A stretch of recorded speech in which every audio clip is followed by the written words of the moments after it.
apparently. Can I just finish?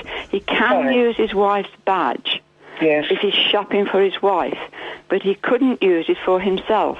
Exactly. I've eaten the biscuit. Don't get me wrong, I've had it. I've had one before. And they're jolly nice. But my wife, they're mostly for my wife, and the neighbour comes round, he's quite keen. He doesn't quite the orange ones, but he likes the minty ones. And Is Barry pulling the piss? Or is he one of these people that just sits... He's one of those blokes that just, I don't know, he's got nothing going on. Like, him and the wife have had a minty biscuit and a cup of tea. Yep. And what do we do now? Well, we've read the papers. We better ring the radio station and we just better fixate on one damn thing. Which is the minty biscuit. I've gone round and got that, 4 of them. So Pat, you're saying that in this instance, it's fine to use a blue badge? Yes, because because he's shopping for his wife. But you do find there are people who use the blue badge, the badge of the owner, for their own shopping, and that's wrong. Pat, thank you very much. Barry, it's a powerful point you've made. No doubt we'll get lots of calls on that. OK, well, the orange one isn't so nice as I say, the minty one, really. It's travel now, so Good thanks to very know. much, Barry. Thank you. Bye-bye. Thank you. 03453 009956. That's Ian Lee on BBC. Poor Ian. He got stitched up good there, didn't he? And I don't want to move into talkback radio at all. Why not? The minty biscuits are quite nice. No, but to break up your segments, you have to use something like this.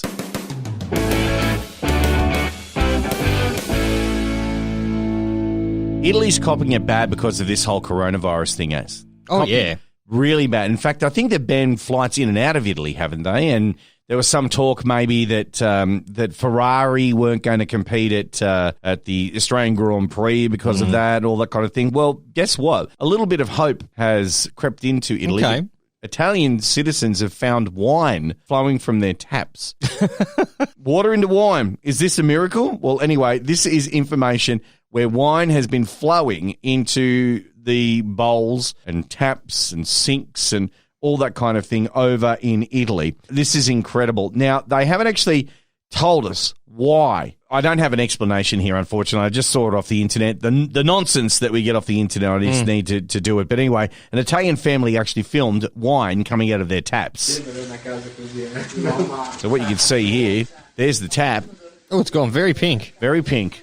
Now, I don't know if it is actually wine or... Is it just some sort of chemical runoff, perhaps? I don't know. Who do you reckon tried it first? Yeah, drink the That's probably where the coronavirus come from. Drink the mystery pink juice. Would you drink pink juice from your taps? Probably not, no. If your taps were leaking pink juice... It could be... Are you down with the pink juice? I don't think so. But Italy, though. Italy's very religious.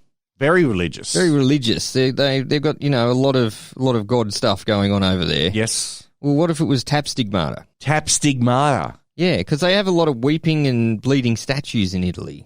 Oh, so they say. Yeah, well, the tap could be just, body of Christ. No. Blood of Christ. Blood of Christ. Blood of Christ. If you're going to come on this... Dip a biscuit in the If you're going to come on this podcast that's all about nonsense, at least get your nonsense facts straight.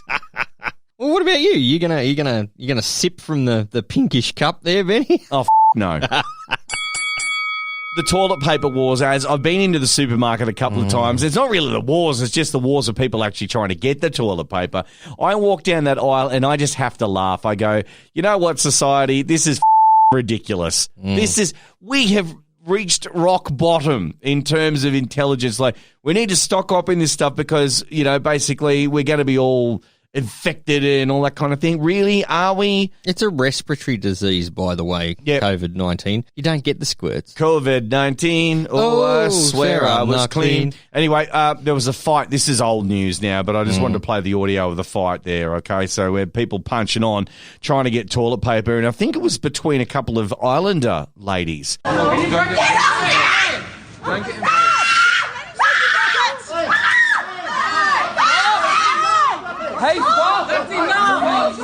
Now the Woolworths bloke who pushes the trolleys in and gets them stacked. He's like, no. He stepped in.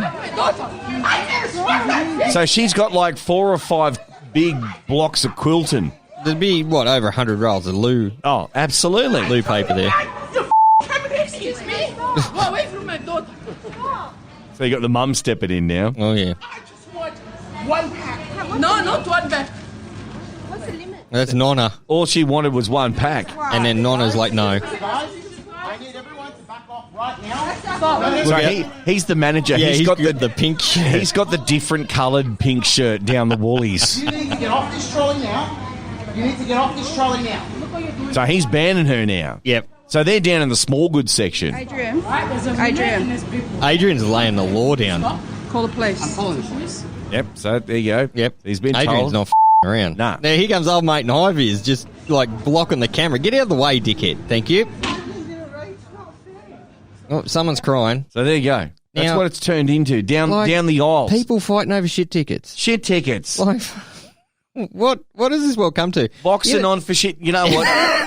That's the name of this episode. Boxing on for shit tickets. Boxing on for shit tickets. If they want to do this, like, let's set it up like okay. Prize fight. Yep. Nah, UMA.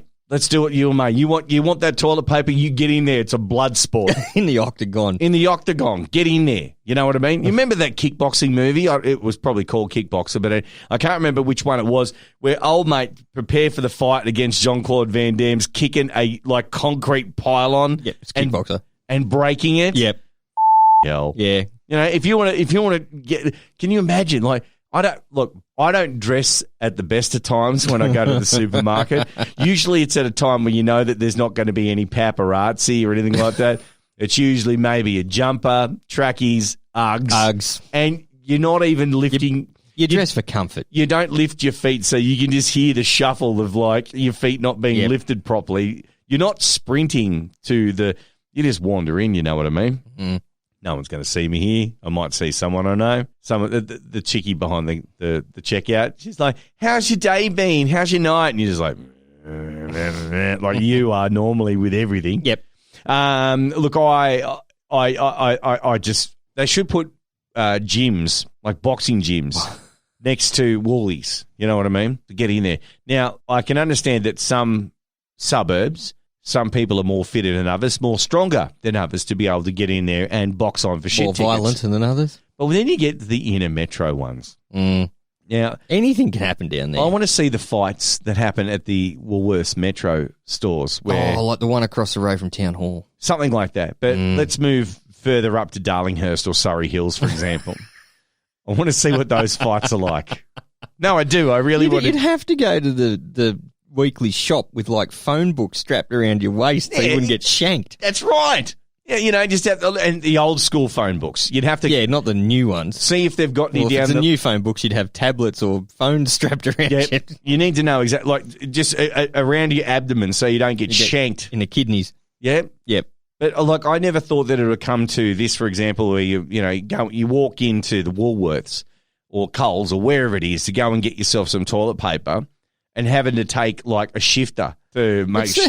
The thing is, I don't think they've thought about this enough. So you go into Coles or Woolies, right? And you've got the limits, and obviously people are, going toe to toe over a bit of loo roll. Like, why not just head down the home goods aisle and pick yourself up a fry pan and just.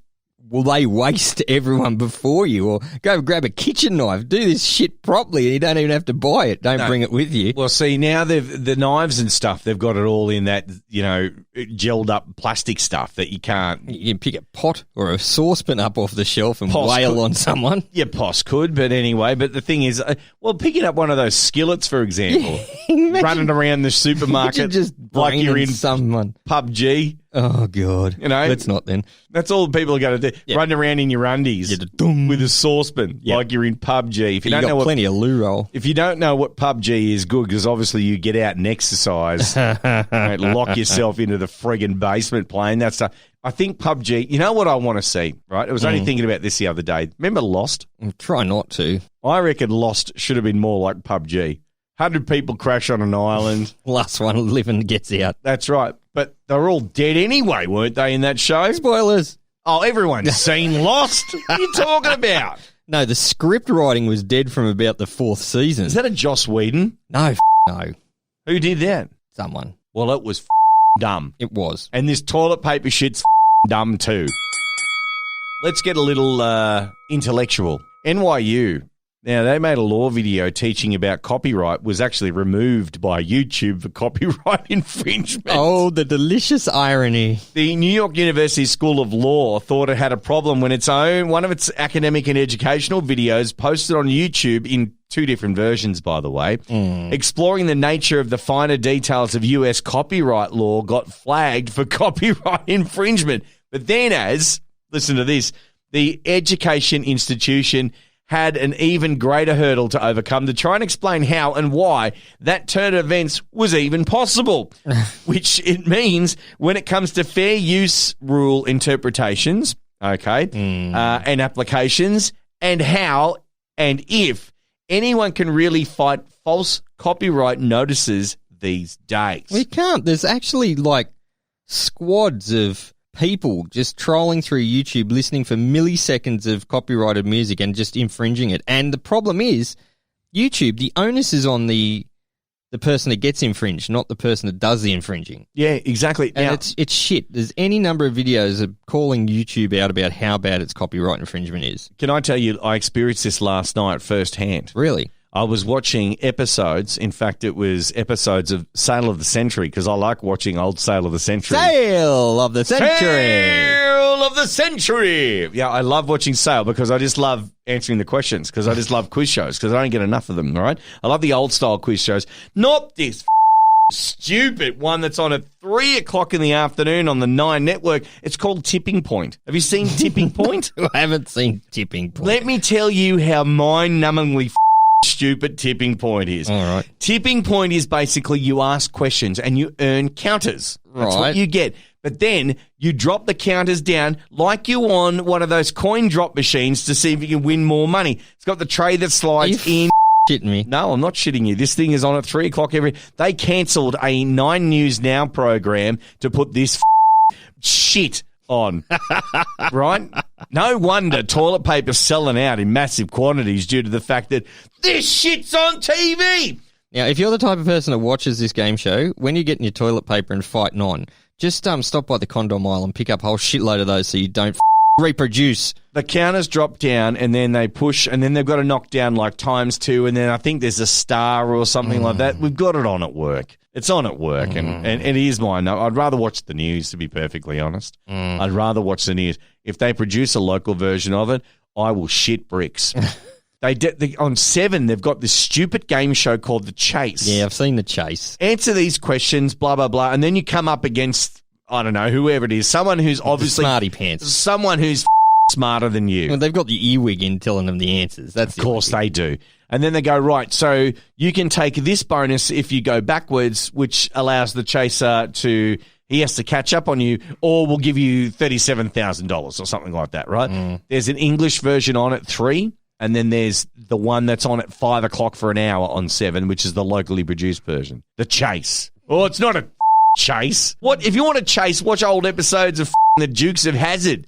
You head. I think now that the TV execs are just coming up with like a phrase or a word like The Chase and then getting some intern to work out what the game show is actually going to be. We're going to get, so, okay, they're sitting around the room. Okay, interns, we want the best suggestion, and the person that gives us the best suggestion will get employment here at Shit Game Show Productions, okay?